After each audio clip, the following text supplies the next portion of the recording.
আরো জোরে বলেন। এই জন্য আপনাদেরকে বলতেছি, আমার ভাইকে বলছি, কেন স্বাদ নাই। খাবার লবণ না দিলে যেমনি মজা হয় না, মজা না হইলে যেমনি খাওয়া যায় না, ঠিক তেমনি ভাবে আপনি যদি আল্লাহ এবং আল্লাহর হাবিবের প্রেমিক হতে না পারেন, কখনো আপনার কাছে আমল মজা লাগবে না। আর আমল যদি মজা না লাগে, আপনাকে কেউ কখনো আমল করাইতে পারবে না। প্রত্যেকটা পার্সন কি ডবল পার্সন? কথা বুঝেন? আমার হাদিস কিন্তু ওইখানে রাইখা দিছি, হাদিসের ব্যাখ্যা দিয়ে শুরু করবো ওয়াজ। কথা কি বুঝতে পারেন আমার? সবাই বলেন। তাইলে আমরা দেহের সংক্ষিপ্ত পরিচয় পেয়ে গেলাম। এই দেহ কিন্তু আসল না, এটা কিন্তু আসল না, এটা হচ্ছে খাঁচা। এই দেহের ভিতরে আরেকটা মানুষ আছে, যেটাকে আল্লাহর কোরআনের ভাষায় বলা হয় রূহ, ইংলিশে এটাকে বলা হয় সোল, বাংলাতে এটাকে বলা হয় আত্মা। আল্লাহ বলেছেন, সে the soul is the order of my Lord. আল্লাহ বলেছেন, কওলির রূহু মিন আমরি রাব্বি, first tense, present tense, future tense, অতীত, বর্তমান, ভবিষ্যৎ। কেন? আত্মাটা হলো আল্লাহর ওয়ার্ডার, জাস্ট নির্দেশ। আত্মাটা কি? জাস্ট আল্লাহর ওয়ার্ডার, একটা নির্দেশ। এটা কিন্তু এটার কোনো ক্ষয় নেই, এটার কোনো মরণ নেই, এটার কোনো বিনাশ নেই, এটা প্লেট চেঞ্জ করে স্থান পরিবর্তন করে। এক্সাম্পল, যেমন আপনার আমার দেহটা ছিল বাবা মায়ের মাঝে, রুহুটা ছিল আলমে আরোহায়, তখন কি আপনাকে করিম বলে কেউ ডাকছে? আব্দুর রহমান বলে ডাকছে? কারণ আপনি তো মানুষ হতে পারেন নাই। মানুষ হতে লাগলে দুটো মানুষ লাগবে, এক হতে হবে। একটা হলো রুহু, একটা হলো আত্মা। একটা দেখা যায় আর একটা দেখা যায় না, ঠিক না বলেন? যখন রুহু এক জায়গা, দেহ এক জায়গা, তখন আপনি আমি মানুষ ছিলাম না। আজকে দেহ এবং রুহু মিলেছে কখন? মায়ের উদর থেকে যখন, এদিকে তাকান, ফলো মি, যখন আপনি আমি পৃথিবীতে মায়ের উদর থেকে আসলাম, 7 দিন যখন হলো, মাথার চুল ফালালো, নাম রাখলো। ছেলে হওয়ার কারণে 2টা ছাগল, 1 বছরে 2টা ছাগল দিয়ে আকিকা দিয়ে দিল। মেয়ে হওয়ার কারণে 1 বছরের একটা ছাগল দিয়ে আকিকা দিয়ে দিল। একটা নাম রাখলো সুন্দর, সেই নাম ধরে আমাকে ডাকা হচ্ছে। কথা বলেন? মৃত্যু পর্যন্ত ডাকবে। তাইলে ফার্স্ট টেন্স থেকে আমরা এখন আছি কোথায়? প্রেজেন্ট। কথা বলেন না কেন? ফিউচারের জন্য অপেক্ষা করতেছি। আপনারা ফিউচারকে ব্রাইটনেস করতে চান কি চান না? সবাই চান। আমি কিন্তু আজকে মজার আলোচনা নিয়ে আসছি, আপনারা শুধু একটু ধৈর্য ধরে বসবেন, আশা করি মজা পাবেন। যদি প্রেমিক হয়ে বসতে পারেন, আজকে মাহফিল ছেড়ে যাইতে ইচ্ছা করবে না। আমার ঠিক ঠিক হয় না? আমি কিন্তু আপনাদেরকে বোঝাচ্ছি বিভিন্ন দিক থেকে অ্যাক্টিভ করার জন্য। তাহলে ফার্স্ট টাইম যেমন ছিলাম দেহ রুহু আলাদা, লাস্ট টাইম আমাদের দেহ থেকে আলাদা হয়ে যাবে রুহুটা, ঠিক কিনা বলেন? আরো জোরে হবে কি হবে না? হবে কি হবে না? হবে। তাইলে সেদিন কি আপনাকে আর করিম বলে কেউ ডাকবে? নামের আগে একটা শব্দ যুক্ত হয়ে যাবে, মারহুম। তার মানে I am dead, you are dead. আপনি আমি আমরা সবাই মৃত, ঠিক কিনা বলেন? আপনারা কবরবাসীর স্মরণে ওয়াজের আয়োজন করছেন না? আমার মূল ওয়াজটা পরে করবো, আপনারা হাদিসটা মনে রাখবেন। ছোট্ট করে একটা টপিক আমি আপনাদেরকে দিতে চাই কবর সম্পর্কে, তারপরে আপনাদের মানসিকতা অটো পরিবর্তন হয়ে যাবে।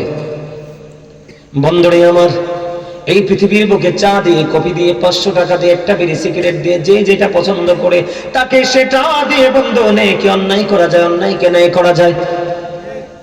একজনের অপরাধ অন্যের কাঁধে তুলে দেওয়া যায়, ঠিক কিনা বলেন? আরো জোরে বলেন, ঠিক না ঠিক?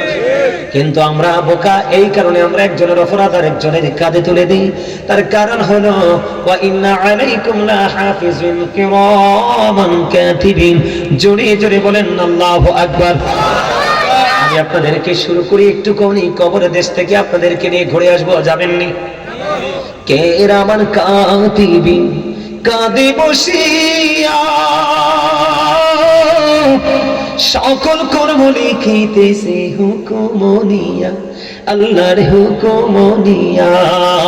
40 কদম হাঁটিয়া আসবে রে সজন, মুনকার নাকির হাজির হইবে রে তখন। ঘন্টা খুলিয়া সওয়াল করিবেন তখন, 40 কদম হাঁটিয়া আসবে রে সজন। বাস্তব কিনা বলেন? আরো জোরে বলেন।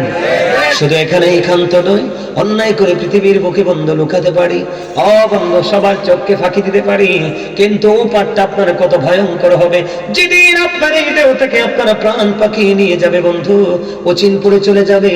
বিজ্ঞান প্রত্যেকটা জায়গায় টাচ করতে পারে, কিন্তু 3.5 হাত মাটির ঘরে ঢুকতে পারে না বিজ্ঞান। তাহলে বোঝা যায় এই ঘর বড় রহস্য ঘেরা একটা ঘর। কথা বলেন না কেন? আমেরিকা, লন্ডন, কানাডা, অস্ট্রেলিয়া, পৃথিবীর প্রত্যেকটা প্রান্তের খবর আপনি নিমিশেই নিতে পারেন, অথচ আপনার ঘরের আঙ্গিনায়, বাঁশবাগানে, পুকুর পাড়ে আপনার এই কবরের খবর আপনি নিতে পারেন না। পারবেন কেমন করে? ওই ক্ষমতা একমাত্র আমার মালিকের হাতে, ঠিক কিনা বলেন? আমি আপনাদেরকে বলে দেই, এই মাহফিলটা কত গুরুত্বপূর্ণ। এই মাহফিলে কেন আপনার আসা বেশি প্রয়োজন? কারণ আপনার ক্যারেক্টারটাকে চেঞ্জ করতে হবে। যদি আপনারা গড ক্যারেক্টার সম্পন্ন পার্সন হতেন, তাহলে সবাই মিলে উপচে পুরো ভিড় জমাতেন এই জান্নাতের বাগানে। আপনি মনে করেন আপনার বাড়ি আছে, গাড়ি আছে, ধন আছে, দৌলত আছে, ইভেন আপনার সম্পদ আছে। আল্লাহ রাব্বুল আলামিন বলে দিয়েছে কোরআন শরীফের 19 পারা সূরা শুআরা 88 নম্বর আয়াতে, ইয়াউমা লা ইয়ানফাউ মালু ওয়ালা বানুন। আপনি যেটা মনে করে প্রাউড ফিল করতেছেন, আপনি যেটা মনে করে অহংকার করতেছেন, আল্লাহ রাব্বুল আলামিন বন্ধু জানিয়ে দিয়েছে আপনার ধন সম্পদ, সন্তান সন্ততি ওই কাল হাসরের দিন কোনো কাজে আসবে না। কারণ আপনি শুধু পৃথিবী নিয়ে ব্যস্ত ছিলেন, আপনি যে মালিক আপনাকে পাঠিয়েছে সেটার খবর আপনি রাখেন নাই। এই জন্য আমি প্রায় সময় বলে, বন্ধু যখন তোমার কেউ ছিল না তখন ছিলাম আমি, এখন তোমার সব হয়েছে, পর হয়েছি আমি। যখন তোমার কেউ রবে না, রব শুধু আমি। আমার কাছে আসতে হবে, মনে রেখো তুমি। তোরা চাস না কিছু, তোরা চাস না কিছু কারো কাছে খোদার মধুর ছাড়া, অন্যের ওপর ভরসা ছেড়ে নিজের পায়ে দাঁড়া। বুঝতে পারছেন না কিছু? বুঝতে পারছেন? এগুলো হিসাব করবেন বাড়ি থেকে। তাহলে ধন সম্পদ, সন্তান সন্ততিও কোনো কাজে লাগবে না। আপনি চাইলে কোনো টাকা দিয়ে, কোনো ডোনেশন দিয়ে আজরাইলকে ফেরত দিতে পারবেন না। তাহলে মৃত্যুকে ঠেকানোর কোনো সুযোগ নাই। তার কারণ অল মেন উইল ডাই, সকল মানুষকেই মরতে হবে। কথা বলেন না কেন? আপনি ওই মৃত্যুবরণ করার পরে আপনাকে নিয়ে যাবে কবরে। ওই কবর সম্পর্কে আল্লাহ রাব্বুল আলামিন আপনাকে আমাকে মেসেজ দিয়েছে কোরআন শরীফের 30 পারা সূরা ফিতরের মধ্যে খবর পেয়ে গেলাম বন্ধু, বলবনি إذا السماء انفطرت وإذا الكواكب انتثرت وإذا البحار فجرت وإذا القبور بعثرت علمت نفس ما قدمت وأخرت জোরে জোরে বলুন আল্লাহু আকবার। আমার আল্লাহ বলে দিয়েছেন বন্ধু, ইদাস সামাউ ফাতারাত, আমার আল্লাহ বলে দিয়েছে বন্ধু আকাশটা ভেঙে যাবে। কি হয়ে যাবে? আকাশটা ভেঙে চলে যাবে। আকাশটা ভেঙে চলে যাবে। বাংলার পরে তারকাগুলো বিক্ষিপ্ত হয়ে ঝরে ঝরে পড়বে, সমুদ্র উদ্বেলিত হয়ে যাবে। এইখানে আসার কারণ হলো আমার আল্লাহ বলে দিয়েছেন ওয়াইদাল কবুর বুসিরাত আলিমাত নাফসুম মা কদ্দামাত ওয়া আখরাত। আমার আল্লাহ বলে দিয়েছেন বন্ধু কবরটা ওপেন করে হবে, ওপেন করা হবে। কবরটা যখন ওপেনিং হয়ে যাবে, ওপেনিং করে দিবে, তখন আপনার আমার জীবনে কে কি করেছি আর কি করেনি, তার মানে পৃথিবীর প্রত্যেকটা মানুষ যে যা করেছে, কে কি করেছে আর কি করেনি, সবগুলোই চোখের সামনে প্র্যাকটিক্যালি থাকবে। তাহলে লুকানোর কোনো সুযোগ নাই। একদিকে আল্লাহ কিরামান কাতিবিনকে কি দিয়ে দিয়েছেন? আপনার চিরস্থায়ী সিসি ক্যামেরা হিসেবে নিয়োগ দিয়ে দিয়েছেন, ঠিক কিনা বলেন? আর একদিকে আপনার আল্লাহ বলতেছেন কোরআন শরীফে 19 পারা সূরা শুআরা 88 নম্বর আয়াতে আপনার সম্পদ, সন্তান কোনো কিছুই কাজে লাগবে না। এই দিক দিয়ে আমার আল্লাহ কোরআন শরীফে 30 পারা সূরা ফিতরের মধ্যে বলতেছেন কবরটা ওপেন হয়ে গেলে আপনার আমার প্রত্যেকটা কর্ম ওপেন হয়ে যাবে। তাহলে বাঁচার কোনো উপায় আসেনি। কথা বলেন না কেন? এইবার আমি একটু হাদিস শরীফের দিকে নজর দেব। আপনার আমার প্রাণের রাসূল তিনি কি বলে দিয়েছেন? আল কবর রাউজাতুম মিন রিয়াদিল জান্নাতি ওয়া হুফরাতুম মিন হুফারিন নার। কবরটা জান্নাতের একটা বাগান হবে, জাহান্নামের একটা গর্ত হবে। তাহলে বোঝা যায় 3.5 হাত মাটির ঘর, এটার মধ্যে আলো আছে, আঁধারও আছে, জান্নাতও আছে, জাহান্নামও আছে। কার কথা? নবীজির কথা। এটা হাদিস শরীফ। বন্ধু, রাসূল বলে দিয়েছেন, ইহুদিরা খ্রিস্টানেরা বলেছে হি ওয়াজ ভেরি ট্রুথফুল। আপনারা আমার প্রাণের রাসূল ছিলেন শ্রেষ্ঠ সত্যবাদী। তাহলে নবীজির হাদিসে কোনো সন্দেহ করলে ঈমান থাকবে না। আমার কথা কি বুঝতেছেন? আবারও বোঝে নিন। এই জন্য বলেছি বন্ধু, আমার আলোচনা শুনতে হলে ব্রেইন লাগবে, মাথা লাগবে, মানসিকতা লাগবে, ধৈর্য লাগবে।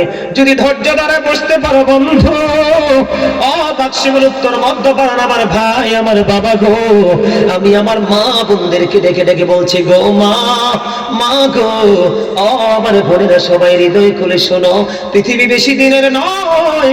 একটা চোখের পলক বলতে যত সময় লাগে, তার চাইতে ছোট্ট এই পৃথিবীটা। যেই পরিমাণ সময় আমাদেরকে ওই দুনিয়ায় দিতে হবে। আবার মনে করিয়ে দেই, আপনার আমার ধন সম্পদ কোনো কাজে লাগবে না। ওই দিক দিয়ে আল্লাহ বলেছেন, কবর ওপেন হওয়ার পরে আপনার সকল নেগেটিভ পজিটিভ কর্ম ওপেনিং করা হবে। আপনি আমি প্র্যাকটিক্যালি দেখতে পারবো, জানতে পারবো। কার কথা? আরো জোরে বলেন। এই দিক দিয়ে আল্লাহ বলেছেন, কাউকে তুমি দোষ দিতে পারবে না। তোমার সঙ্গে সিসিটিভি ক্যামেরাতে ফুটেজ বের হয়ে যাবে। আমার দিকে তাকান, কি বের হয়ে যাবে? ফুটেজ বের হয়ে যাবে।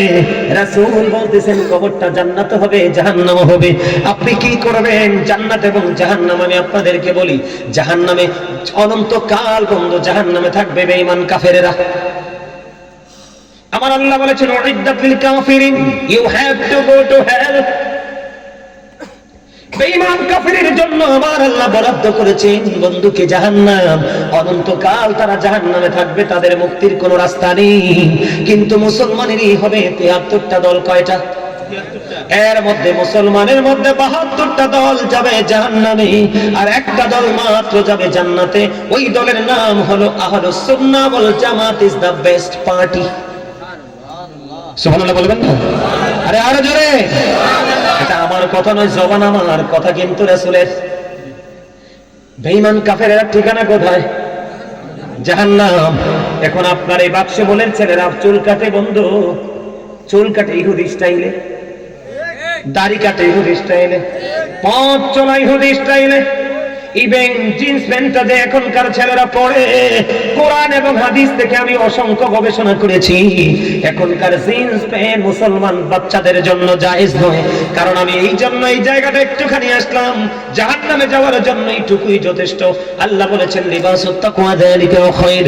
আপনি যে বেঈমানকে ফলো করেন সেটা প্রমাণ করার জন্য বলতেছি। আমাদের জন্য আল্লাহ ৩ শ্রেণীর পোশাক দিয়েছে।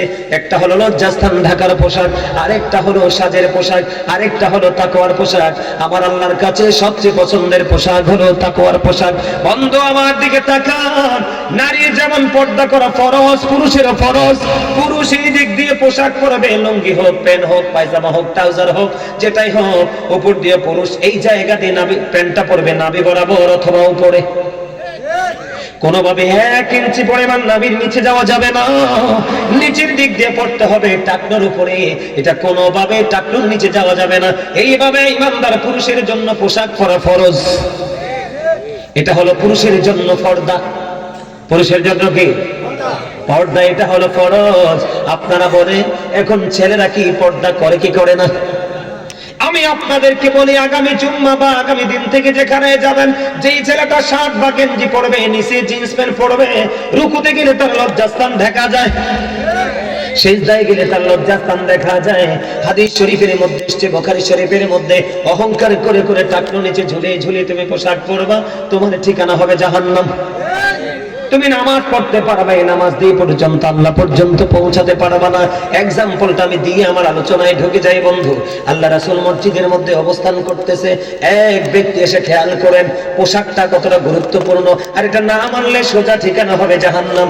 নবীজি দেখতেছেন, ওই লোকটি এসে নামাজের নিয়ত বেঁধে ফেললেন। আল্লাহ রাসূল বললেন, তুমি ওযু করে এসো। তিনি নামাজের নিয়ত ভেঙে ওযু করতে গেলেন। ওযু শেষ করে এসে তিনি আবার কি করলেন? নামাজের নিয়ত বাঁধলেন। রাসূল বললেন, তুমি ওযু করে এসো। আবার তিনি ওযু করতে গেল, আবার ওযু শেষ করে তিনি এসে নামাজের নিয়ত বাঁধলেন। আল্লাহর হাবিব সরকারি মদিনা রাহমাতুল লিল আলামিন তিনি বললেন তুমি ওযু করে এসো। একবার নয়, দুইবার নয়, তিনবার বললেন। এবার প্রশ্ন করা হলো, ইয়া রাসূলুল্লাহ, ইয়া হাবিবাল্লাহ, নবী গো, ও প্রাণের নবী, আপনি বারবার কেন বলছেন ওযু করার জন্য? আমার রাসূল বলেছেন তোমরা তার দিকে নজর দিয়ে চাইয়ে দেখো, তার পোশাকটা টাকনোর নিচে ঝোলানো। এইভাবে ঈমানদার পোশাক পরতে পারবে না, কিয়ামত পর্যন্ত নামাজ পড়তে পারবে, ওই পোশাক পরে নামাজ পড়লে আল্লাহ পর্যন্ত পৌঁছাতে পারবে না। কারণ এই কন্ডিশনে পোশাক পরা ঈমানদার পুরুষের জন্য ফরজ। এখন এই পোশাকটা আবিষ্কার হলো কোত্থেকে? আমার দিকে তাকান। আমাদের জন্য নবীজি রেখে গেছেন মেসওয়াক। বেঈমানরা কৌশল করে ব্রাশ আবিষ্কার করে মেসওয়াককে হত্যা করে ফেলেছে। আমাদের বাড়ি বাড়ি আমাদের সকালবেলা ফুরকানিয়া মাদ্রাসায় গিয়েছি, বন্ধু কিন্ডারগার্টেন আবিষ্কার করে ফুরকানিয়া মাদ্রাসাকে গলা টিপে হত্যা করা হয়েছে। আগের যুগে আমার দাদিরা দেখতাম মোটা কাপড় পরতো, ছোট্ট একটা ছেলে দেখতো লম্বা ঘুমটা দিয়ে এইভাবে আরেক দিকে তাকায়া থাকতো। কিন্তু এখনকার নারীরা চাইতো দাঁড়ায়া থাকে তো না, পুরুষকে ধাক্কা মেরে চলে যায়। তাদের পরনে পোশাক অত্যন্ত পাতলা। হাদিস শরীফের মধ্যে এসেছে, যেই নারী পোশাক পরার পরে তার অঙ্গ দেখা যায়, রাসূল বলেছেন ওই নারীটা ল্যাংটা। নাউজুবিল্লাহ বলেন না। এইটা হলো এক ধরনের, আমি আপনাদেরকে ইহুদিদের কৌশলটা বুঝাই। এখন কিন্তু হুজুর মহিলারা পাতলা পোশাক পরতে পারলে, টিস্যু কাপড় পরতে পারলে মজা পায়। কথা বুঝে নেন, এটা বেঈমানদের একটা কৌশলী আবিষ্কার। এ বন্ধু জিন্স প্যান্ট, ওই জিন্স প্যান্টটাও বেঈমান কাফেররা আবিষ্কার করেছে। বেঈমানেরা জানে মুসলমানের চিরশক্তি হলো তার দুনিয়ার বুকে নবী। কথা কয় না কেন? নবীর আদর্শ মানলে তারা জান্নাতে যাবে। কিভাবে তাদের কি কৌশলী করে দূর করা যায় সেই চেষ্টা তারা করে করে এই পোশাকটা আবিষ্কার করে দিল। এখনকার ছেলেরা পড়ে পড়ে নষ্ট হয়ে গেছে। আপনারা দেখবেন এখনকার নারীরা গেঞ্জি পরে, প্যান্ট পরে। হাদিস শরীফের মধ্যে এসেছে ওই নারীকে বলা হয় মর্দা মহিলা। ওই মহিলার জন্য জাহান্নাম তো আছেই বটে, তার জন্য একটা খাবার বরাদ্দ আছে যেটার নাম হলো বন্ধু তিনাতুল খাবাল। ইয়া রাসূলুল্লাহ, ইয়া হাবিবাল্লাহ, রাসূল গো, এই তিনাতুল খাবালটা কি গো নবী? আমার রাসূল বললেন এই তিনাতুল খাবালটা হলো আরেকটা জাহান্নামীর নিংড়ানো রক্ত, পুজ অথবা ঘাম। জোরে জোরে কন্যা নাউজুবিল্লাহ। রক্ত বা পচা পুজ অথবা ঘাম কি খাইতে পারবে? কিন্তু তাদেরকে খাইতে হবে। আমি আপনাদের কবর থেকে বের হয়ে যাচ্ছি, একটু পরে বের হয়ে যাচ্ছি বন্ধু, খাইতে হবে তাদেরকে। আমার কথা বলেন ঠিক না বেঠিক? এই যে প্যান্ট পরার স্টাইলটা আবিষ্কার করছে কে? বেঈমানেরা। কথা বলেন না কেন? এখন বেঈমানেরা আপনারা যাদেরকে ফলো করছেন, বিশেষ করে যুবক, আমি বলে দেই বাংলাদেশের যুবকদের অবস্থা ভালো না। তারা নষ্ট হয়ে গেছে, তারা পথভ্রষ্ট হয়ে গেছে, তারা দুষ্ট হয়ে গেছে। ইসলামের কোন রং তাদের বডিতে নাই, মনেও নাই। কথা বুঝেন নাই? আজকে হুজুর সাক্ষী রেখে, আপনার মুরব্বীদেরকে সাক্ষী রেখে আমি বলে যাই, আপনারা যারা আমার দাদার বয়সী মুরব্বীরা আছেন, বাবার বয়সী মুরব্বীরা আছেন, আপনারা চলে গেলে এই পৃথিবী আর বেশি দিন টিকবে না। কারণ এখনকার যুবকদের কাছে অলরেডি ইসলামটা গরিব হয়ে পড়েছে। ইসলাম যখন আবিষ্কার হয়েছিল গরিব ছিল, পৃথিবীর অবস্থা ভালো ছিল না। ইসলাম যখন পরিপূর্ণ পাইল, পৃথিবীও পরিপূর্ণ আলোকিত হয়ে গেল। এখন আবার ইসলাম ধীরে ধীরে গরিব হয়ে যাচ্ছে। আপনার আমার উপর ঘন ঘন গজব আসতে শুরু করেছে, নতুন নতুন রোগ প্রকাশিত হয়েছে। এটা কিয়ামতের আলামতের একটা। এই জন্য যুবক আমি তোমাদেরকে বলি, তোমরা কি করো না? বেঈমান কাফেরদেরকে ফলো করিও না। আমার আল্লাহ বলেছেন ইন্নাল কাফিরিনা কানু লাকুম আদুওয়াম মুবিনা। আমার আল্লাহ বলেছেন the heretics are the eternal enemy of the believers. ঈমানদারদের প্রকাশ্য শত্রু হলো বেঈমান কাফেরেরা। তাহলে বেঈমানদের ঠিকানা কোথায়? জাহান্নাম। যারা বেঈমানকে ফলো করে তার স্টাইল চেঞ্জ করবে, তার ঠিকানা কোথায়? কথা বলেন না কেন? আর তোমরা যদি বেঈমানকে ফলো না করে তোমাদের জীবনে যদি তোমরা কোন হক্কানি আলেমকে বন্ধু বানাইতে পারো, আমার আল্লাহ ওয়াজ করেছেন, আল্লাহ বলেছেন join with my dear people, come to my paradise. আমার আল্লাহ বলেছেন ফাদখুলি ফি ইবাদি ওয়াদখুলি জান্নাতি। আমার আল্লাহ বলেছেন তুমি যদি হক্কানি কোন আলেমকে ভালোবাসতে পারো, কোন হক্কানি আল্লাহর ওলির সাথে প্রেমের ডোরি লাগাইতে পারো, ও বাক্সিমল উত্তর মধ্যপাড়ার আমার ভাই বাবারা, আমি আমার মা বোনদেরকে বলবো হৃদয় খুলে শোনো, তোমার জীবনে যদি কোনো না কোনো ভাবে কোন হক্কানি আলেমের সাথে যদি প্রেম হয়ে যায়, তোমার জন্য জান্নাতের দলিল দিয়েছেন আমার আল্লাহ নিজেই। কোরআন খুলে দেখলাম আমার আল্লাহ বলেছেন join with my dear people come to my paradise. আমার আল্লাহ বলেছেন ফাদখুলি ফি ইবাদি ওয়াদখুলি জান্নাতি। হুজুর ঠিক আছে নি বলেন? তাদেরকে হুজুর আছে আমার, আপনাদের পরিচিত, আমি হয়তো নতুন, আমাকে চিনেন না। ও বন্ধু, তিনি আমার উস্তাদ তুল্য, শিক্ষক তুল্য। আল্লাহ বলেছেন তোমরা আমার প্রিয় লোকেদের সাথে যুক্ত হও আর আমার জান্নাতে চলে আসো। তাহলে হক্কানি কোন আলেমকে ভালোবাসাই আপনার আমার জান্নাতের দলিল। আপনাদের টেনশনের কোনো দরকার আছে নি? আমি যে আজকে আপনাদের কাছে আসছি, আমি কিন্তু মেহমান হয়ে এসেছি। আমার আল্লাহ যখন খুশি হয় বাবা মার কোলে তুলে দেন কন্যা সন্তান। আমার আল্লাহ যখন খুশি হয় পৃথিবীতে পাঠিয়ে দেন বৃষ্টি। আমার আল্লাহ যখন আরো বেশি খুশি হয় কারো বাড়িতে পাঠিয়ে দেন মেহমান। তিনটার একটা পাইছেন নি আজকে? কথা কয় না? তিনটার একটা পাইছেন নি? কারে? মেহমান পাইছি। হ্যাঁ, দেখছেন নাকি সুন্দর করে কইছে। শুধু একজন মেহমান নয়, অনেকগুলো মেহমান এসেছে। আজকে নিঃসন্দেহে আল্লাহ দোয়া কবুল করবে। যেরকম না আমিন। যেখানে 40 জন মানুষ থাকে এখানে একজন আল্লাহর মাহবুব বান্দা থাকে। আর এই মাহবুব বান্দার উসিলায় আল্লাহ সবাইকে কবুল করে নে। আপনারাও নয় বাক্সিমুল উত্তর মধ্যপাড়ার মানুষ, আজকে আমি বলবো ভেরি লাকি। এখানে কি আমরা শুধু 40 জন আছি না অসংখ্য? কথা বলেন না কেন? আজকের দিনটা আমাদের আপন করে নেওয়ার দরকার কিনা বলেন? গ্রহণ করার দরকার কিনা বলেন? বন্ধু, আমি আপনাদেরকে বলতে চেয়েছি, আল্লাহ বলতেছেন নাল কাফিরিনা কানু লাকুম আদুওয়াম মুবিনা। আল্লাহ বলেছেন the heretics are the eternal enemy of the believers. ইমানদারদের প্রকাশ্য শত্রু হলো বেঈমান কাফেরেরা, আর আপনার জান্নাতের দলিল হলো হক্কানি আলেমরা। কোনটা নেবেন বলেন? কোনটা নেবেন? জান্নাত না জাহান্নাম? আরে কথা বলে সোজা বলেন, জান্নাত না জাহান্নাম? জান্নাত যদি নিতে চান আপনাকে কি করতে হবে? হক্কানি আলেমদের সাথে প্রেমের ডোরি লাগাইতে হবে।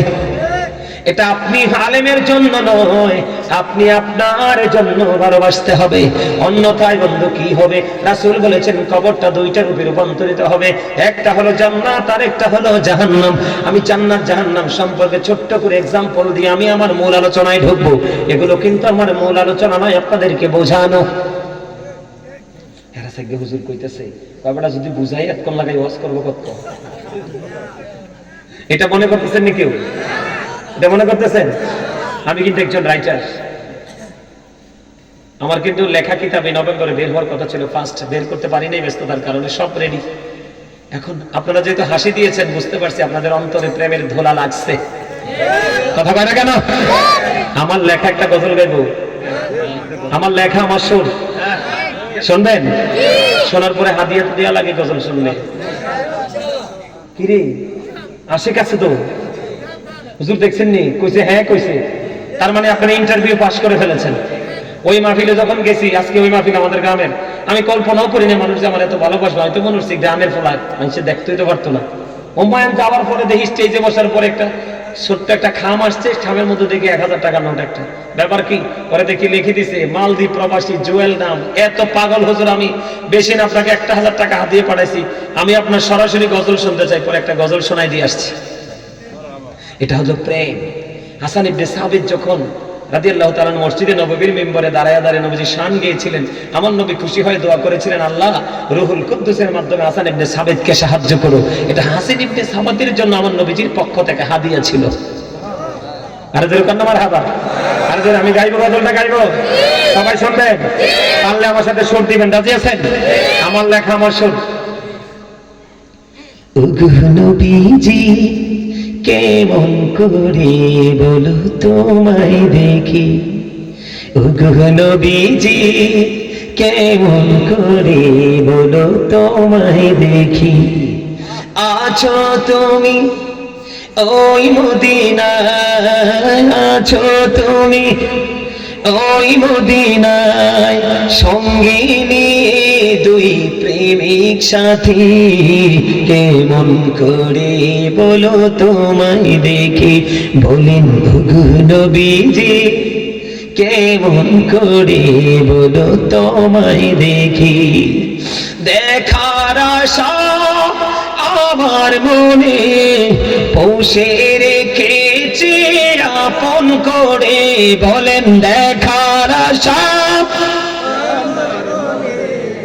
পৌঁছে রেখেছি আপন করে, পাই যদি গো নবী তোমার দিদার, পাই যদি গো নবী তোমার দিদার, শীতল হবে মোর দুটি আঁখি, কেমন করে বলো তোমায় দেখি, বলেন ওগো নবীজি কেমন করে বলো তোমায় দেখি। মারহাবা। আরেকটা গাইবো? কথা বলেন, গাইবো? বেশি বড় করবো না, কারণ আমার অনেক ওয়াজ বাকি আছে। ওয়াজ সাথে থাকবেন তো সবাই?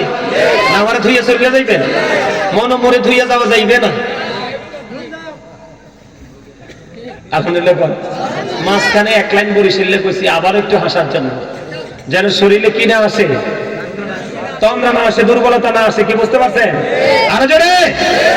নবী নবী বলে হায় কি দিকে দিন যায়, পাইনি দিদার ধমে, লাখো সালাম কদমি নবী, লাখো সবাই নবী, লাখো গাইতে পারেন না? গাইলে কি খারাপ লাগে? আপনারা গজল পছন্দ করেন না? আরে নবী স্যার আল্লাহর কাছে যাইতে পারতেন না তো? আমার আল্লাহর কাছে যাওয়ার স্টেশন হলো আমার মদিনা ওয়ালা। আরে যারা বলেন সোনার মদিনায় লোকে আছো গো, দেখতে না পাই নয়নে গো, দেখতে না পাই নয়নে, দহিয়ারি নজরে চাও গোলামের দেখা দাও, দয়ারি নজরে চাও গোলামের দেখা দাও, ধন্য করো জনমে, লাখো সালাম কদমি নবী, লাখো সালাম কদমি। মারহাবা। ভালো লাগছে? মনে একটু শান্তি হচ্ছে না? আবার আবার ওয়াজে ঢুকে যাই। বন্ধু আমি বলতে চেয়েছিলাম আমার নবী আপনার নবী বলে দিয়েছেন কবরটা দুইটা রূপে রূপান্তরিত হবে, একটা হলো জান্নাত আর একটা হলো জাহান্নাম। কিন্তু কবর একই রকম, একই কবর, কারো কারো জন্য জান্নাত, কারো কারো জন্য বন্ধু জাহান্নাম। জান্নাত যাদের কবর হবে তাদের অবস্থা কেমন হবে? কবরে প্রশ্ন করার পরে অনেক লম্বা বিষয় বন্ধু, ছোট্ট করে বল জায়গাটা বলি। বন্ধুরে আমার হাদিস শরীফের মধ্যে এসেছে কবরে যখন যাবে ইমানদারেরা সুন্দর করে প্রশ্নের জবাবটা দিয়ে দিবে। জবাবটা দিতে দেরি বন্ধু, গায়েব থেকে আওয়াজ আসবে, তাদের কবরটা দৈর্ঘ্য এবং প্রস্থে 70 গুণ প্রশস্ত হয়ে যাবে। জোরে জোরে কন্যা সুবহানাল্লাহ। পৃথিবীর মানুষগুলো দেখবে কবরটা ছোট্ট এবং 3.5 হাত মাটির ঘর, ঠিক কিনা বলে? 3.5 হাত মাটির ঘর পৃথিবীর মানুষ দেখবে, কিন্তু ওই জান্নাত যাদের কবর হবে তাদের কবরটা বিতর্কতভাবে দৈর্ঘ্যে প্রস্থে 70 গুণ প্রশস্ত হয়ে যাবে। নূরের আলোয় তার কবরটাকে আলোকিত করে দেওয়া হবে এবং সেই পৃথিবীতে ফিরে আসতে চাইবে। ফেরেশতারা বলবে না না, আর তুমি ফিরে যেতে পারবে না, আর যেতে পারবে না, তুমি নতুন বরের মতো ঘুমিয়ে যাও যতক্ষণ না পর্যন্ত তোমার মালিক আমাকে পুনরায় না ডাকবে। জোরে জোরে বলেন না সুবহানাল্লাহ। ঘুমাবে কার মতো? নতুন বরের মতো। তাইলে বিয়ের দিনে সবচেয়ে স্পেশাল হলো বন্ধু চিফ গেস্ট হলো জামাই। কথা কন না কেন? ছেলের বাড়িতে যত আয়োজন হয় ওই বিয়ের দিনে বরের বাড়িতে সবচেয়ে চিফ গেস্ট হলো কনে বউ। সবার আকর্ষণ থাকে বউয়ের দিকে, বউয়ের বাড়িতে সবার আকর্ষণ থাকে বরের দিকে, ছেলের দিকে, ঠিক কিনা বলেন? হাদিস শরীফের মধ্যে আসছে ফেরেশতারা নতুন বরের মতো ঘুম পাড়িয়ে চলে যাবে। ও বন্ধু, শুধু ঘুম পাড়িয়ে চলে যাবে না, আমার আল্লাহ সূরা বাকারাতে বলেছে ওই জান্নাতীদের জন্য আল্লাহ জান্নাতে খাবার বরাদ্দ দিয়ে রেখেছে। আল্লাহ রাব্বুল আলামিন বলেছেন ইনদা রাব্বিহিম ইউরযাকুন। জোরে জোরে বলুন না আল্লাহু আকবার।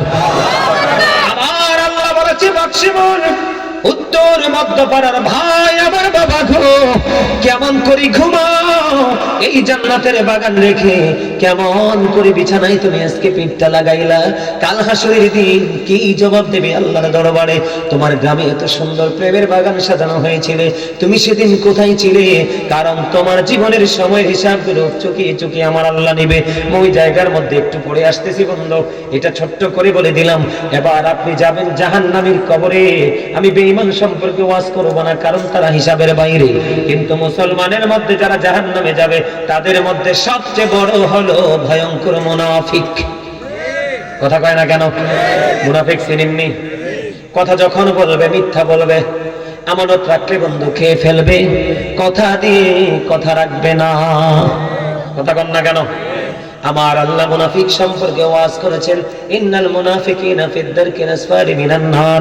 আমার আল্লাহ বলেছেন the hypocrites will be in the lowest place of hell. মুনাফিকরা জাহান্নামের সর্বনিম্ন জাহান্নামের একেবারে লোকাল জায়গায় থাকবে, নিকৃষ্টতম জায়গায় থাকবে। আমার রাসূল বলেছেন believers love the profit, hypocrites don't love the prophet। রাসূল বলেছেন মুনাফিকরা রাসূলকে ভালোবাসবে না, আর ঈমানদাররা রাসূলকে ভালোবাসবে। যারা ভালোবাসবে না তারা মুনাফিক। আমার আল্লাহ বলে দিয়েছে মুনাফিকদের ঠিকানা হলো জাহান্নামের একবারে লোকাল জায়গা, নিকৃষ্টতম জায়গা। ওই মুনাফিক কবরে গেল বন্ধু। হাদিস শরীফের মধ্যে আসছে মুনাফিককে যখন প্রশ্ন করা হবে সে ইনসিওর করে কোট করে কোন উত্তর দিতে পারবে না। হুজুর ঠিক কিনা বলেন? মুনাফিক সঠিকভাবে কোন উত্তর দিতে পারবে না। তার উত্তরটা হবে কেমন জানেননি? সে বলবে মানুষ যা বলতো আমিও তা বলেছি, তার নির্দিষ্ট কোনো মতামত থাকবে না। এই কারণে মুনাফিক বন্ধু গায়ের থেকে আওয়াজ আসবে মাটি মাটি রে। ওই মুনাফিকটাকে তুমি একটা ভালো করে একটা চাপ দাও। মাটি বন্ধু মুনাফিকের কবর জাহান্নামের নমুনাটা আমি আপনাদেরকে বোঝাই। কবর যাইতে দেরে মাটি এমন ভাবে চাপ দিবি রে বাক্সিমুলের মানুষ, ও বাক্সিমুলের আমার ভাই আমার বাবা গো, কেমন করে এখনো পর্যন্ত ঘরে বসে রইলা? একটা বার কি মনে পড়ে না আসার যদিও সিরিয়াল আছে রে, যাওয়ার কোনো সিরিয়াল নাই? আমি আপনাদের কি সবাই জানেন আর পরে মনে করাইয়া দেয়। আমার যে দাদা ভাইরা এখানে আছে, আমার এলাকায় অনেক মুরব্বী আছে, আমি যেখানে আছি আমার বাসার আশেপাশে অনেক মুরব্বী আছে বন্ধু, কিন্তু অনেক ইয়াং মেনরা চলে যাচ্ছে। কথা বলেন না কেন? আসার যদিও সিরিয়াল আছে, যাওয়ার কোনো সিরিয়াল নাই।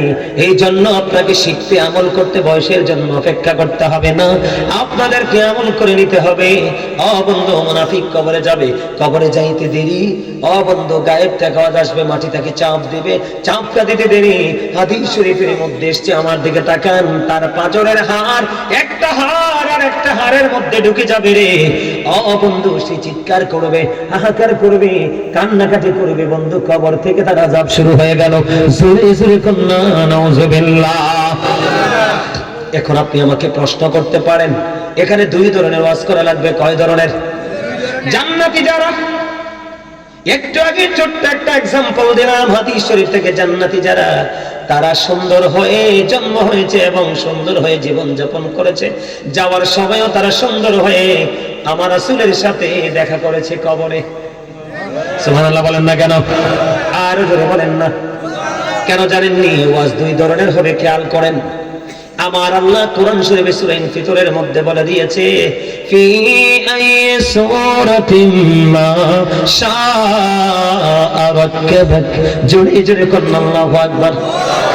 আপনার আমার কাছে বন্ধু আপনি আমি মনে করি আমাদের কি ইচ্ছে মতো করে অনেক কিছুই করি, কিন্তু আমার আল্লাহ সূরা ইনফিতরের মধ্যে বলতেছে আল্লাহর মন মতো করে ইচ্ছে মতো করে আমাদেরকে বানাইছে। Allah created the mind. ও যুবক বন্ধুরা, তোমরা আমার ওয়াজটা শোনো। আল্লাহ নিজে ওয়াজ করতেছে, আল্লাহ আমাদেরকে আল্লাহর ইচ্ছে মতো করে বানাইছে। সূরা 3 এর দিকে নজর দিয়ে দেখলাম, আমার আল্লাহ বলেছেন, লাকাদ খালাকনাল ইনসানা ফি আহসানি তাকওয়িম। ও বন্ধু, আল্লাহ রাব্বুল আলামিন দেখে দেখে বলে, বান্দা, তোমাদের কাছে পৃথিবী সুন্দর মনে হয়, তোমরা পৃথিবীকে সুন্দর মনে করেছো, আমি আল্লাহ যে কত সুন্দর সেটা তোমরা বুঝতে পারোনি, এই জন্য তোমরা পৃথিবীকে সুন্দর মনে করে বিচরণ করছো, আপন করে নিয়েছো। তোমাদের কাছে পৃথিবী সুন্দর, আমি আল্লাহর কাছে সবচেয়ে সুন্দর হলে তোমরা মানুষ। আমরা এত সুন্দর, আমাদের গঠন প্রণালী এত সুন্দর, যেটাকে ইংলিশে বলা হয় বিউটিফুল শেপ। সুবহানাল্লাহ বলেন না কেন? আর জোরে বলেন সুবহানাল্লাহ। আমার দিকে তাকান, ওয়াজটা একটু বুঝে নেন, আমি কেমন করে আলোচনাটা আপনাদেরকে বুঝাইতে চাই। বন্ধুরি আমার, আপনি কি করলেন? আল্লাহ আপনাকে সুন্দর করে বানাইছে, মন মতো করে বানিয়েছে। আল্লাহ জানে পৃথিবীর লোভ লালসায় পড়ে, শয়তানের ধোঁকায় পড়ে আপনি পথভ্রষ্ট হয়ে যাবেন। এই জন্য আল্লাহ রাব্বুল আলামিন আপনার জন্য সুন্দর একটা রাস্তা ওপেনিং করে দিয়েছে, যেই রাস্তাটার নাম হলো ইন্নাদ দীনা ইনদাল্লাহিল ইসলাম। আল্লাহর মনোনীত ধর্ম হলো ইসলাম ধর্ম। ও বন্ধু, আপনি বলে গেলে চলবে না, Islam is not only a religion but also complete code of life. ইসলামের মধ্যে রয়েছে আপনার আমার পরিপূর্ণ এবং পূর্ণাঙ্গ জীবন ব্যবস্থা। ওই যে জান্নাতে যারা গিয়েছে, তারা ইসলামের রং লাগিয়েছে। হুজুর, কেমন করে রং লাগিয়েছে গো? তারা জীবনে বেঈমান কাফির মুশরিকের সাথে প্রেমের ডুরি লাগায় নাই, তারা প্রেম করেছে বন্ধু হক্কানি আলেম মাওলাদের সাথে। ওই প্রেমের ডুরি লাগাইয়া জীবনভর শিক্ষা অর্জন করেছে আর আমল করেছে, করতে করতে আল্লাহ ওয়ালা হয়ে তারা কবরে পৌঁছে গেছে। এই জন্য তার ঠিকানা হয়ে গেছে বন্ধু জান্নাত। আমাকে করে কয় সুবহানাল্লাহ, আর জোরে কয় সুবহানাল্লাহ। আপনারা কি আল্লাহকে রাগ করছেন নাই না খুশি হইতেছেন? এখনকার মোল্লারা কিন্তু সোজা করে কথা কই, এনকার করে বলতেছে না, কাউকে ইনসাল্ট করে বলতে বলতে বলছে। এখনকার বক্তারা কিন্তু ঘড়ি চাই ওয়াজ করে 1 মিনিটও বেশি দিবে না, নেমে যাবে। কিন্তু আমি ঘড়ি ধরার লোক না, কারণ আপনারা আমার সবাই আপনের চেয়ে আপন মানুষ। কথা বলেন না কেন? যদি এখনকার ছেলেরা তো আমাকে চিনবে না, চিনবে না, কথা বলেন না, তো বাচ্চা মানুষ। আপনি বুঝতে পারছেন? আমার বন্ধু এই কারণে তিনি জান্নাতি হয়ে গেল। আর বেঈমান কাফিরদেরকে যারা বন্ধু ফলো করে তার জীবন চালাচ্ছে, তাদের সম্পর্কে ওই যে মুনাফিক কবরে গেছে, মাটি চাপ দিয়েছে, একটা হাড় আর একটা হাড়ের মধ্যে ঢুকে গেল, চিৎকার করতেছে, কান্নাকাটি করতেছে, কেউ তাকে সাহায্য করে না। এটার কারণটা কি বলবো নি? জাহান্নামী কেন হলো এটাকে একটু বলবো। আরো জোরে বলেন। বলবো, সবাই বলতে হবে। আমার ওয়াজের পক্ষে কে কে আছেন সোজা করে হাত তুলে দেখান। সবাই হাত তো তুলে নাই, সোজা করে আমার মতো একবার স্ট্রংলি হাত তুলে দেখান। নারায়ে তাকবীর, নারায়ে রিসালাত। হাত নামান। বেশি লম্বা স্লোগান দেই না, কারণ আমার ওয়াজ সব বাকি রয়েছে। এবার আপনারা আমার দিকে তাকান, আমি পজিটিভ দিকটাকে আমি নেগেটিভ দিকে এসেছি।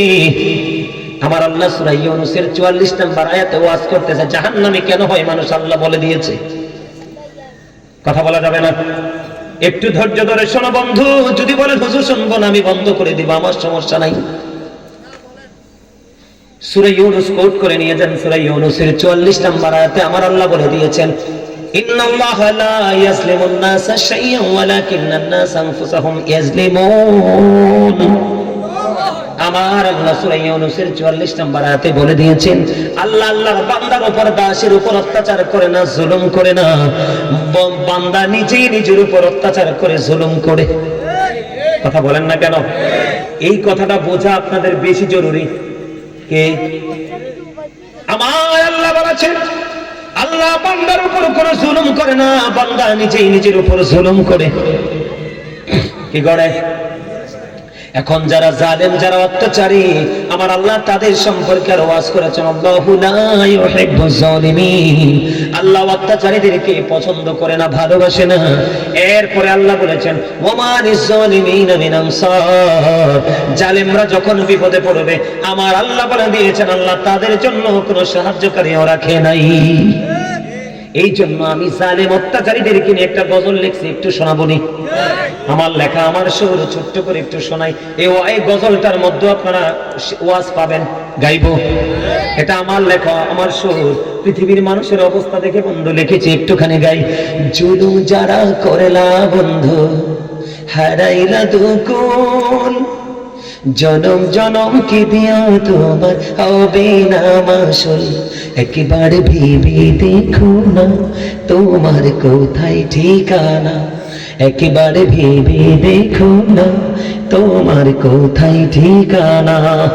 এখনো তো আছে সময়, এখনো তো আছে সময়, বোঝো তোমার ভুল।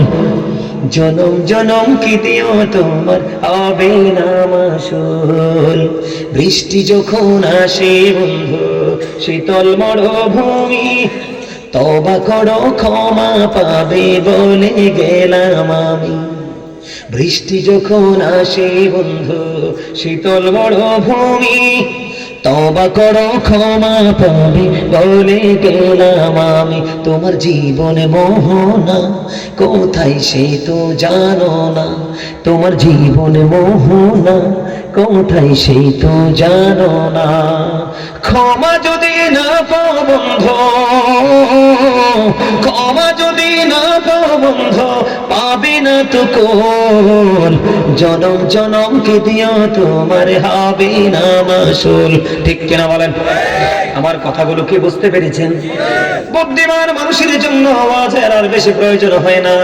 এইটুকুই গজল কিন্তু অনেক লম্বা। আপনারা যদি আমার লেখা গজলগুলো ভালো লেগে থাকে অনলাইন থেকে শুনবেন, পুরো গাওয়া আছে বন্ধু, অনেক মজা পাবেন। তবে লোকালয়ের মধ্যে থেকে নয়, নির্জনে একা একা শুনবেন।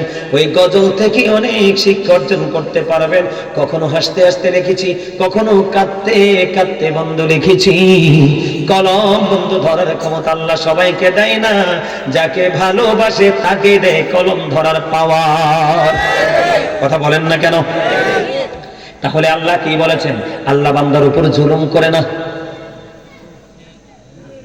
যারা জুলুম করে, বান্দা নিজেই নিজের উপর জুলুম করে, অত্যাচার করে। এক্সাম্পল যদি দেই, আমাদের দেশে অনেকে জায়গা দখল করে কিনা, কিন্তু কবরে যাওয়ার সময় কি নেওয়া যাবে? তাইলে তিনি নিজের উপর নিজে জুলুম করলো, সুদ খায় কিনা? তাহলে তিনি কি সুদের সম্পদ নিয়ে যাইতে পারবে? তাহলে তিনি নিজের উপর নিজে জুলুম করলো। এমনি করে করে মানুষ, এমন কোন অপরাধ নাই এখনকার মানুষ করে না। এই জন্য আল্লাহ জানিয়ে দিয়েছে তোমরা কেন সাজার অন্তর্ভুক্ত হবে। ও বন্ধু, কাল হাসরের দিন আমি শুরুতে বলেছিলাম তোমার চোখের সামনে থাকবে কি করেছো আর কি করনি। ঠিক কেনা বলেন? আল্লাহ ওপেন করে দিবে। ও বন্ধু, সিসি ক্যামেরা আছে, আপনার লেখা হচ্ছে, নোট করা হচ্ছে। আমার আল্লাহ বলে দিয়েছেন আল্লাহ বান্দার উপর জুলুম করে না, বান্দা নিজেই নিজের উপর জুলুম করে। আর যারা জালেম অত্যাচারী, যারা আমার আল্লাহ তাদেরকে পছন্দ করে না, তারা যখন বিপদে পড়ে আল্লাহ তাদের জন্য কোনো সাহায্যকারীও রাখে নাই। আপনারা বলে দিন, করোনায় মানুষ মরছে দেখছেননি? আমি আপনাদের শিক্ষার জন্য বলি, আমি এখন ওই বাসায় নাই, আমি এখন চলে এসেছি বন্ধু মূল সিটিতে, কুমিল্লা সিটিতে, মূল সিটিতে চলে আসছি। একটু সাইডে ছিলাম, চকবাজারের সাইডে। আমার বাসার যে মালিক, ওনার বন্ধু করোনা হয়েছিল। ঠিক মাগরিবের পরে ওনার বড় মেয়েটা আমাকে ফোন দিলেন, হুজুর আমার বাবার করোনা পজিটিভ। এখন আমার বাবার তো অনেক সমস্যা, আমি ট্রিটমেন্ট কি ঘরে করব নাকি হসপিটালে করব? না না না, ওনার বিভিন্ন সমস্যা, ওনাকে হসপিটালে নিয়ে যান। আমি বললাম বন্ধু, আমার সাথে ফোনে কথা হলো, হুজুর দোয়া করবেন। মেয়েরা বুঝিনি তো, বাবা মার কিছু হইলে মেয়েদের মাথা ঠিক থাকে না। কান্না শুরু করলো ওনার বড় মেয়েটা, কারণ ওনার ছেলেরা বাহিরে সিটিজেনশিপ নিয়ে চলে গেছে। বন্ধুরে আমার, এবার আসরের পর পর মাগরিবের আগে শুনতে পেলাম। আমি বললাম, তখন তার হাজবেন্ডকে ফোন দিয়ে অ্যাম্বুলেন্স নিয়ে তার বাসার গেটে আসলো। তখন বন্ধু মাগরিব পার হয়ে আসার সময় হলো। আমি নামাজ পড়লাম, নামাজ পড়ার পর অ্যাম্বুলেন্সের আওয়াজ শুনে বন্ধু আমি বাইরে গেলাম।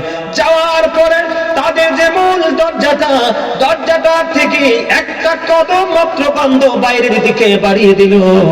বাহিরের দিকে বাড়িয়ে দেওয়ার পরে দেখলাম ঘাটটা এমনি কাট করে ফেললো। এবার আমি একটু নিচের দিকে তাকায় দেখলাম জিহ্বার একটা সাইডে কামড় দিয়ে দিল। আমি তখনই বলেছি উনি মারা গেছে, উনি তো আর নাই। ইন্না লিল্লাহি ওয়া ইন্না ইলাইহি রাজিউন। হসপিটাল নেওয়ার পরে ডাক্তার বলল উনি অনেক আগেই মারা গেছে। অথচ ওনার ছেলেরা বাহিরে ইঞ্জিনিয়ার, বড় ছেলে ইঞ্জিনিয়ার, এমনি করে আরেকটা ছেলের কোম্পানি আছে দুবাইতে। এমনি করে করে বন্ধু বিশাল আলিশান বাড়ি, কুমিল্লা সিটির মতো জায়গায়, মেয়েদেরকেও ভালো ভালো জায়গায় বন্ধু বিয়ে দিয়ে দিয়েছে, টাকার কোনো অভাব নাই। কিন্তু দেখেন, যাওয়ার যাওয়ার সময় তো অর্থ তার 1 সেকেন্ডের উপকার করতে পারে নাই, যাওয়ার সময় কোনো টাকা খরচ করে ট্রিটমেন্ট করার সুযোগ পায় নাই। কথা কি বুঝতে পারছেন? আরো জোরে বলেন না। এমন সময় যে কোনো মুহূর্তে মানুষের আসতে পারে। এই জন্য বললাম বন্ধু, কবরে কি শুরু হয়ে গেল? আযাব শুরু হয়ে গেল। কি শুরু হয়ে গেল? আযাব শুরু হয়ে গেল। আযাবটা কত রকমের হবে আমি আপনাদেরকে বলে দিই, এক্সাম্পল বের হয়ে যাচ্ছে এখান থেকে।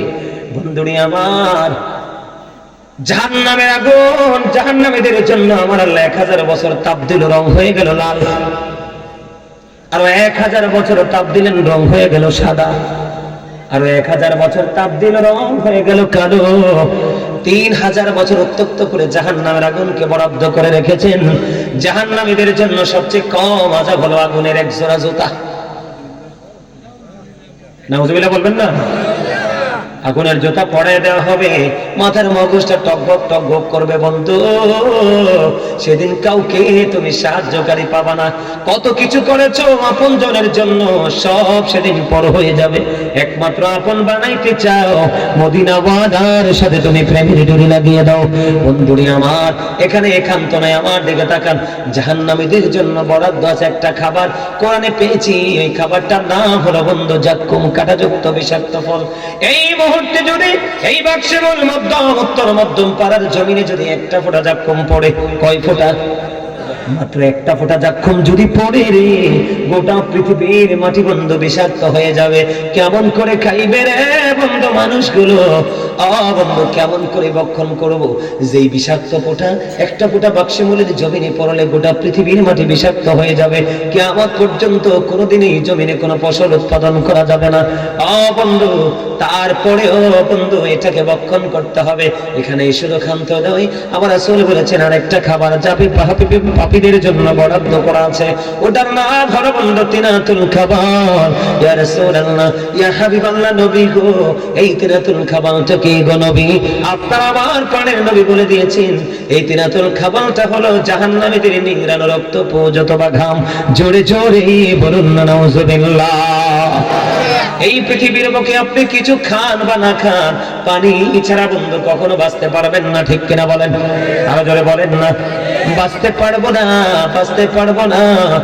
বন্ধু জাহান্নামীদের জন্য পানিরও ব্যবস্থা আছে। এত উত্তপ্ত গরম পানি মাথার মধ্যে বন্ধু ঢেলে দেওয়া হবে। ডালতে দেরি পেটের মধ্যে ঢুকবে রে, পেটের মধ্যে ঢুকতে দেরি ওই 2 রানের মধ্যখান দিয়ে ভিতর থেকে সব কিছু লিকুইড হয়ে বের হতে থাকবে। কান্না, চিৎকার, হাহাকার, জাহান্নামের ভয়াবহতা বলে শেষ করতে পারবো না। বন্ধু এই জাহান্নাম তোমার জন্য বরাদ্দ, সাজাগুলো বরাদ্দ। সবচেয়ে বড় দুঃখজনক কথা হলো বন্ধু ওইটা, এই পৃথিবীর বুকে অন্যায় করার পর আমরা বাঁচতে পারি তো?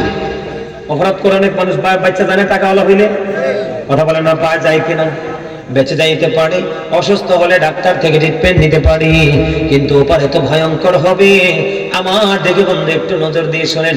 এত ভয়ঙ্কর কথাগুলো বললাম, সবচেয়ে বড় ভয়ঙ্কর খবর হলো বন্ধু, আল্লাহ বলে দিয়েছে এত দুঃখ, এত কষ্ট, এত যন্ত্রণা তুমি পাবে। মোমের মধ্যে আগুন লাগলে কিন্তু মোম গলে নিশ্চিহ্ন হয়ে যায়, বরফের মধ্যে পানি লাগলে কিন্তু বরফ গলে নিশ্চিহ্ন হয়ে যায়। কিন্তু জাহান্নামীরা বন্ধু সাজা ভোগ করতে থাকবে রে, তারা নিশ্চিহ্ন কখনোই হবে না। কেমনে বললেন, কেমনে নিশ্চিহ্ন হবে না?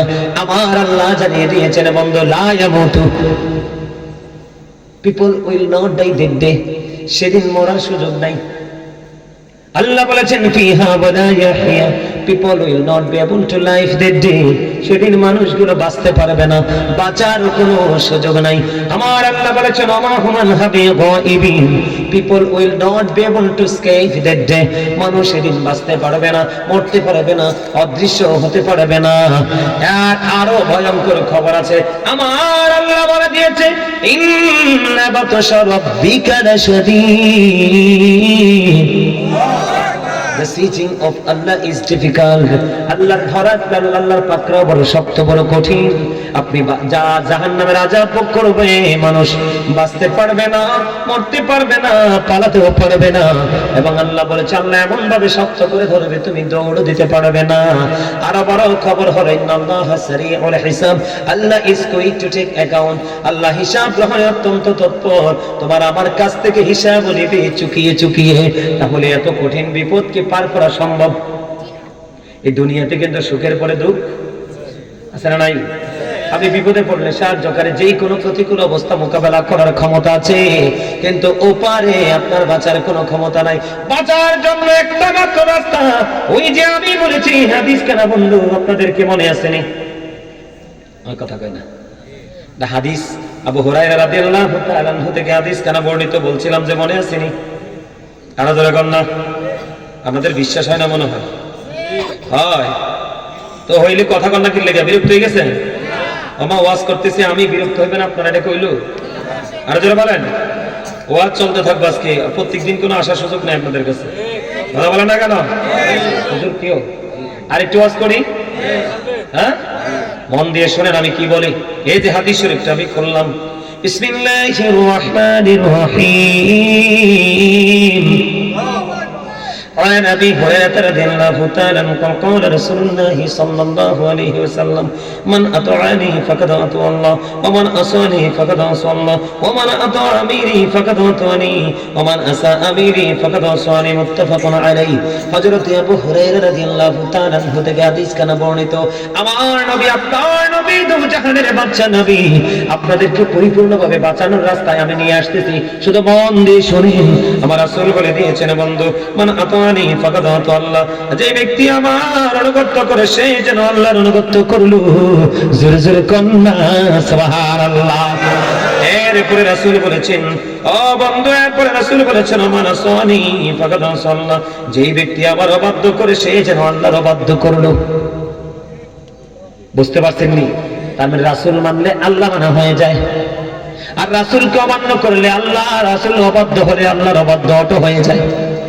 এটা হলো ফার্স্ট স্টেজ। এবার সেকেন্ড স্টেজ এসে রাসূল কি বলতেছেন, আমার দিকে তাকান। এবার রাসূল বলতেছেন মান আতা আমিরি ফাকাদ আতানি, যে ব্যক্তি আমার আমিরের অনুগত করে সে আমার অনুগত করলো। তার মানে আপনার আমার এলাকায় হক্কানি আলেম আছে না নাই? বংশের মধ্যে আছে না নাই? এটা বন্ধু আপনার শত্রুর ঘরেও হতে পারে, হক্কানি আলেম হতে পারে কি পারে না? আমার রাসূল বলেছেন তার মানে যে ব্যক্তি হক্কানি আলেমকে ভালোবাসলো, হক্কানি আলেমকে অনুসরণ করলো, সে যেন নবীকে অনুসরণ করলো। জোরে জোরে বলেন না সুবহানাল্লাহ। এরপর রাসূল বলেছেন মান আসা আমিরি ফাকাদ আসানি, যে ব্যক্তি আমার আমিরের অবাধ্য করে সে যেন আমার ওই অবাধ্য করলো। বুখারী এবং মুসলিম শরীফ। জোরে জোরে কন্না আলহামদুলিল্লাহ।